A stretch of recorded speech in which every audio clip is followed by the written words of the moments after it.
सुप्रभात। कबीर मनुआ एक है, भावे जहां लगाए। यह हमारी आज की आध्यात्मिक चर्चा का विषय कि कबीर मनुआ एक है, भावे जहां लगाए। सांसारिक संग्रह और भोगों में जो लगन लगी है उसको मिटा दो, तो परमात्मा प्राप्ति की सच्ची लगन लग जाएगी। इतना रुपया हो गया, इतना और हो जाए, इतना सुख भोग लें, ऐसा जाम कर लें, मान मिल जाए, बड़ाई मिल जाए, निरोगता मिल जाए, समाज में मेरा ऊंचा स्थान हो जाए, हम ऐसे बन जाएं। ये जितनी इच्छाएं हैं इनका त्याग कर दो, तो आपको सच्ची लगन लग जाएगी। जितनी लगन लगनी चाहिए उतनी लग रही है, तो उसका कारण यह है कि जितना त्याग होना चाहिए उतना नहीं हो रहा है। त्याग क्या है? गीता ने इच्छा के त्याग को ही त्याग कहा है। इच्छा क्या है? ऐसा तो होना ही चाहिए और ऐसा नहीं होना चाहिए, ये इच्छा है। अब कबीर मनुआ एक है, भावे जहां लगाए। भावे हरि की भगति कर, भावे विषय कमाए। भावे हरि की भगति कर, भावे विषय लगाए। पालन पोषण इच्छा से नहीं होता है। पैसों का पैदा होना, पदार्थों का प्राप्त होना इच्छा पर बिल्कुल निर्भर नहीं है। पदार्थों की प्राप्ति होती है पूर्व के कर्मों से और अभी के कर्मों से, यानी उद्योग से, मेहनत से। कारण कि कर्मों का और पदार्थों का घनिष्ठ संबंध है। इच्छा का और पदार्थों का बिल्कुल भी संबंध नहीं है। आप में से कोई भी कह सकता है कि मैंने धन की इच्छा नहीं की, इसलिए मैं निर्धन था। अगर इच्छा कर लेता तो धनवान हो जाता। अब वास्तव में ये बात है ही नहीं। इस बात को आप समझने की कृपा करो कि इच्छा के साथ पदार्थों का बिल्कुल संबंध नहीं है। पदार्थों का संबंध कर्मों के साथ है, क्योंकि क्रिया और पदार्थ ये दोनों ही प्राकृतिक चीजें हैं, दोनों एक ही तत्व हैं।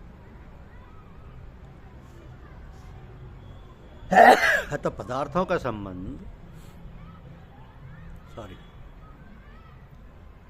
पूर्व के अथवा वर्तमानों के कर्मों के साथ है। अब पूर्व के कर्मों को प्रारब्ध कहते हैं और वर्तमान के कर्मों को पुरुषार्थ कहते हैं। तो इच्छा के साथ पदार्थों का संबंध बिल्कुल नहीं है। अगर मैं इच्छा करूं कि मेरा पालन पोषण हो जाए, तो इस प्रकार इच्छा करने से मेरा पालन पोषण हो जाएगा। आप लोगों से कहें कि घंटा भर आप सब मिलकर इच्छा करो कि इसके कुटुंब का पालन पोषण हो जाए और उसको एक कौड़ी भी मत दो, तो क्या इसके कुटुंब का पालन पोषण हो जाएगा? कदापि नहीं। इच्छा के साथ केवल परमात्मा का संबंध है। तो अगर परमात्मा की प्राप्ति की तीव्र इच्छा, उत्कट अभिलाषा हो जाए तो उसकी प्राप्ति हो जाएगी। अब इसका कारण क्या है? पदार्थों का हमारे से अलगाव है। पदार्थ हमारे से दूर है, देश से दूर है, काल से दूर है, व्यक्ति से दूर है, इसलिए उनकी प्राप्ति कर्मों से होगी। परंतु परमात्मा देश से दूर नहीं है, काल से दूर नहीं है, वस्तु से दूर नहीं है, व्यक्ति से दूर नहीं है। जहाँ हम मैं कहते हैं वहाँ भी परमात्मा परिपूर्ण है, इसलिए उनकी प्राप्ति इच्छा मात्र से हो जाएगी। अब परमात्मा की तरह रुपए सब जगह मौजूद नहीं है, उनको तो पैदा करना पड़ता है, परंतु परमात्मा को पैदा नहीं करना पड़ता, उनको कहीं से लाना नहीं पड़ता। आप कह सकते हो कि बड़ा परिवार है, रोटी कपड़े की भी तंगी है, काम चलता नहीं, फिर इच्छा किए बिना कैसे रहें? तो इच्छा करने से वस्तुएं थोड़ी मिल जाएंगी। वस्तुएं तो काम करने से मिलेंगी, इसलिए वस्तुओं की इच्छा ना करके काम करने की इच्छा करो। निकम्मे निरर्थक मत रहो, न्याययुक्त काम करो। झूठ कपट बेईमानी ठगी धोखेबाजी मत करो। अंतःकरण में रुपये को महत्व मत दो। ये जो लोभ है, संग्रह करने की इच्छा, इसका त्याग कर दो, तो आपका नया प्रारब्ध बन जाएगा। अर्थात जो आपके भाग्य में लिखा नहीं है वो आपके पास आ जाएगा, परंतु आपके लोभ का त्याग हो जाना चाहिए और इतना दृढ़ निश्चय होना चाहिए कि चाहे मर जाएं पर पाप नहीं करेंगे, अन्याय नहीं करेंगे, झूठ कपट जालबाजी नहीं करेंगे। अगर आप मर भी जाएं तो क्या फ़र्क पड़ेगा? मरना तो एक बार है, फिर पाप की पोटली साथ में लेकर क्यों मरो? पाप की पोटली साथ में लिए बिना मर जाओ तो अर्थ क्या है? अगर पाप किए बिना पैसा ना मिलता हो तो भूखे भले ही मर जाओ, पर नरक में नहीं जाओ।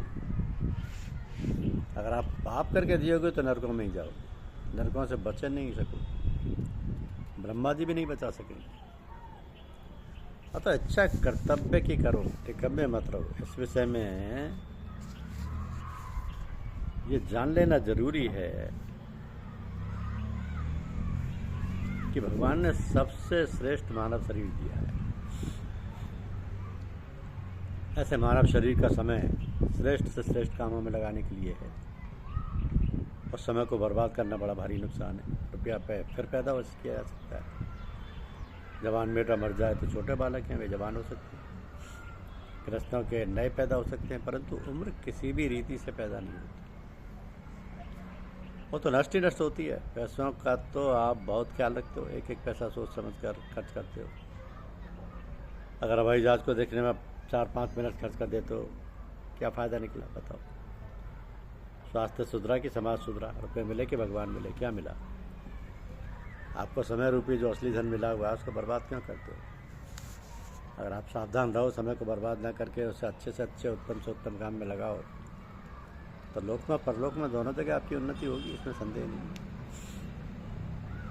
आप किसी भी क्षेत्र में जाओ, आपकी उन्नति होगी। नास्तिक से नास्तिक मनुष्य भी अगर सोच समझकर समय का दुरुपयोग करे तो उसकी धारणा के अनुसार, क्रिया के अनुसार उसकी ज़रूर उन्नति होगी, उसको ज़रूर सफलता मिलेगी। फिर समय का दुरुपयोग करने से आस्तिक मनुष्य को भगवान की प्राप्ति हो जाए, इसमें तो कहना ही क्या है। दूसरे का हक मत आने दो। स्त्री का जो हक है वो स्त्री को दे दो, उसका जितना अधिकार है उसे छीनो मत। उसके प्रति अपना जो कर्तव्य है उसका पालन करो। बेटे का जितना हक है वो उसको दे दो, बेटे के प्रति बाप का जो कर्तव्य है उसका पालन करो। माता पिता ने आपको पैदा किया है, आपका पालन पोषण किया है, आपको शिक्षित बनाया, तो आपके अपने कर्तव्य का पूरा पालन करो।